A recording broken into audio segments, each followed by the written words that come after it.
Yesterday we talked to you about how the presence of God rested so powerfully on Moses that the children of Israel would cover his face after being in the presence of God so that he could come before them and address them. And they were fearful of the full presence of God.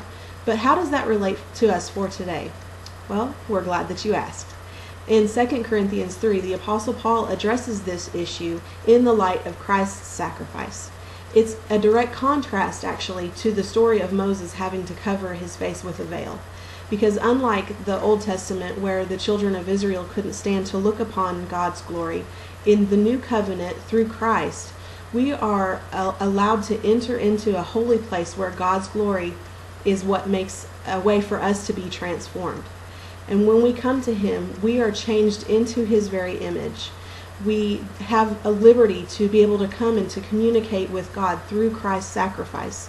And we no longer need to veil or to hide the glory of God, but instead we can remove the veil and experience Him in a way like never before. We are sons and daughters of God through Christ, and this gives us the freedom to petition Him boldly. It gives us freedom to proclaim His word, to minister without reservation, to sing, dance, and worship, all of which bring glory to Him. God doesn't just save us, He completely removes the veil or anything that blinds us from seeing Him fully. He wants us to walk in His glory and show others His glory, which will draw all people unto Him.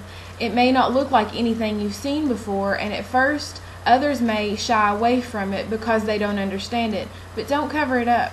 Let His glory reside in you and operate through you. Today, pray that you will have boldness to walk in His glory and carry His glory into this earth. The world needs to see Him, and we can be the light in the dark places. As always, check out the scriptures, and we will see you tomorrow.